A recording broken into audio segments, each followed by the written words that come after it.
What's up, everybody? Today we're smoking Undercrown with a Dominican twist. This is El Tigre Dominicano.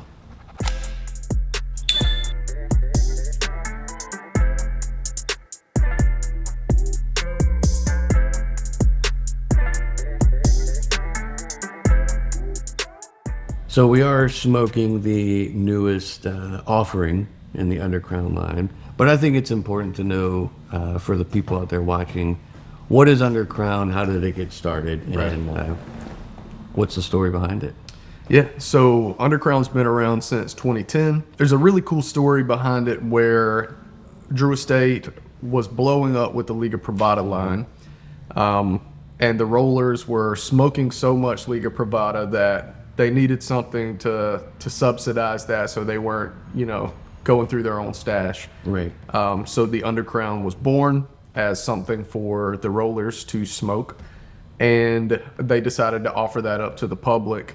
And just in my early days of cigar smoking, Undercrown holds a really special place in my heart. I was a big Drew Estate fanboy through the years, smoked a lot of that Undercrown Maduro, and since then they've released more iterations. The Shade, the 10th anniversary, which was delicious. It's like a Mexican or a Mexican hot chocolate in a cigar form, essentially. And I think, honestly, we could go even more in depth on the importance of the story behind it. Because, yes, Liga Privada, especially with the number 9, it came out shortly before Undercrown. Yep. And I want to say maybe even the T52 was offered around this time as well. But yes, the demand for Liga Privada was very high out there. I mean, consumer crazy. And Liga Privada wasn't as readily available as it is now. But the rollers, the Boncheros, they were, they're allowed to smoke in the factory as they work, and they were loving the blend and the branding and everything behind it just as much as the consumers, and Drew Estate was like, hey, listen, we love that you love this, but, we got to keep up with demand. Yeah. So they did make the offering of the Undercrown for the fact of it's for the workers, and I believe the phrase that might even be on the box is born on the factory floor. Yeah, born on the factory floor. And it also, like, for me as a smoker, and I think this is partially how Drew Estate branded the Undercrown brand. It was for during the week. So Liga Privada was kind of celebratory, a bit higher in price. Undercrown was that everyday cigar that had a similar enough profile that if you loved the Liga 9 like I did, you could smoke an Undercrown Maduro and it would get you through the week and kind of not break the bank. Absolutely. That's the best way to put it, man. Undercrown is your everyday weekly smoke. Liga Privada is your weekend celebratory, just loving life addition to your rotation. So as you said, Undercrown was born. That's where it all started with the Undercrown Maduro. They later came out with the Shade, the Connecticut wrapper style. Then they came out with, in that 2020 era, with the Undercrown 10, celebrating 10 years of Undercrown. Yep. And now we've got the Dominican version. So early this year, 2026, Drew Estate released the early access pack, and it was just labeled as Fire, which I think is an apt descriptor for it. Right, because it is definitely fire. Yeah, this is an incredible cigar and just something new from Drew Estate that obviously they are synonymous with Nicaragua and Nicaraguan tobacco at this point in time. Although they started with infused cigars, the acid line, the tobacco line, which I got started on premium cigars through. So Steve Saka and Nick Melillo of Dumbarton and Foundation fame, when they worked for the company in that 2010 era, they pushed for traditional style cigars, and obviously with Liga Privada and Undercrown kind of exploded that market for Drew Estate. But everything's been in the realm of Nicaraguan tobacco. This is Drew Estate's introduction into Dominican tobacco, which me as a lover of that style cigar, I'm super stoked about. And this is actually my first time smoking it. I'm super impressed. And it might be too early to say this. I believe this cigar you're going to find on many top cigar lists. I think you're going to see a plethora of people just showing the interest in it. And I would have to say this is possibly contender for Cigar of the Year for me.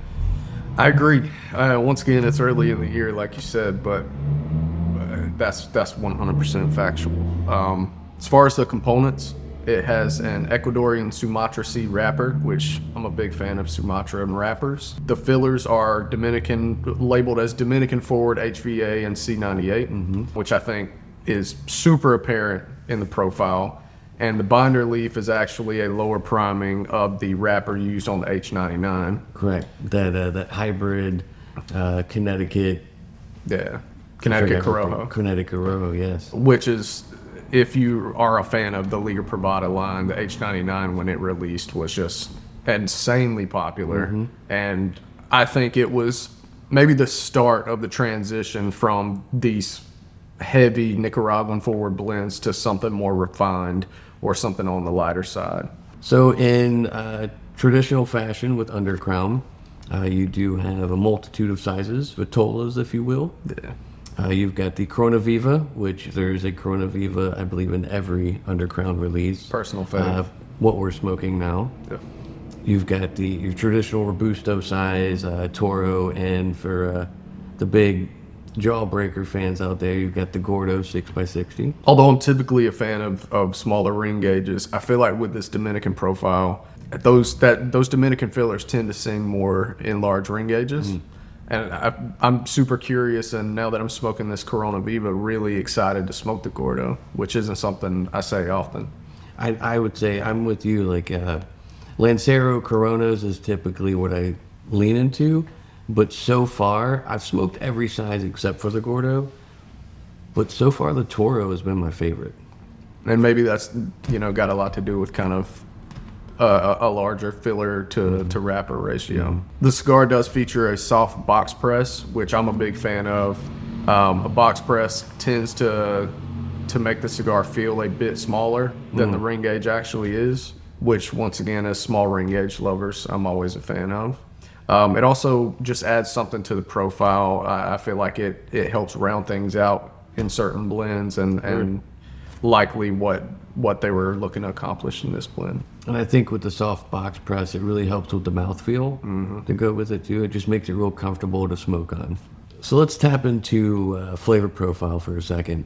Absolutely, completely out of what you think of when you think of Drew Estate. I mean, everyone knows about their Nicaraguan heritage, and with the up and coming Dominican factory that they have coming in, it's just so unique. It's so out of that norm when I think of Drew Estate. Yeah, there's no way if I smoked this cigar blindly, I would pinpoint that this was a Willie Herrera or a Jonathan Drew product. I assume that this was blended by Willie, who is the head blender at Drew Estate, and this is just phenomenal.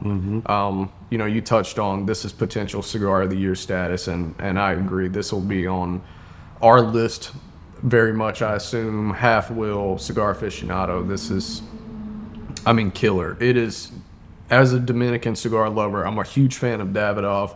I'm a huge fan of what the Venturas do in the Dominican, and that profile is super apparent in this. Yes.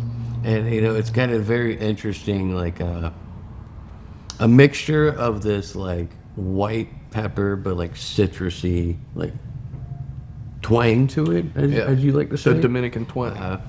But it's got a nice, like, earthy, like, roasty, espresso kind of flavor in the background. Yeah. But that citrusy white pepper, like, that little tingle at the tip of your tongue, like, it stands forward the most. And I think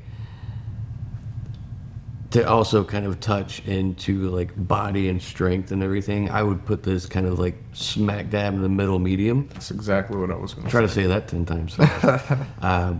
I think this is something that is good. It's not too strong to where you couldn't have this as like a first cigar of the day with an espresso, with I would say maybe even like a dark roast style coffee. Okay. But it's not too light to where you couldn't have this in the evening with like your favorite cocktail.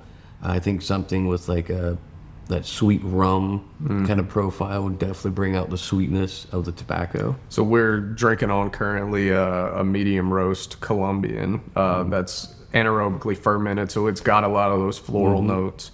that I think pair so well with Dominican tobacco. It has this mixture of a barnyardy funk, and I say that as lovingly as possible, with these floral notes that just kind of balance each other so well. I see myself smoking a lot more of these. Oh, absolutely. So I think if I would just say like who the cigar was for, I don't think there's like a real subjective like targeted audience for these. But I would say if you are a fan of Drew Estate and you are more familiar with that Nicaraguan style, if you really want to kind of dabble your toes into what the potential of Dominican is like, Right. the newest offering by Undercrown here is the way to go into it. Yeah, and for the guys who don't necessarily dabble in those heavy Nicaraguan blends, for those guys who like more balance and stuff that's on the milder side, the Davidoff smokers, I always like to make the comparison to. This is in your wheelhouse. Absolutely. It'll be something a little fuller than you're used to, but it's just a flavor bomb that isn't going to knock you over the head with nicotine. That's right. So for you all out there watching, if you would like to know what the future holds with Drew Estate and what their perspective of Dominican can obviously be like, this is what you want to tap into. The El Tigre Dominicano by Undercrown, Drew Estate. So check them out. We got them online, and let us know what you think and which size is your favorite. Make sure to like and subscribe if you have smoked the El Tigre Dominicano, and let us know what you think in the comments.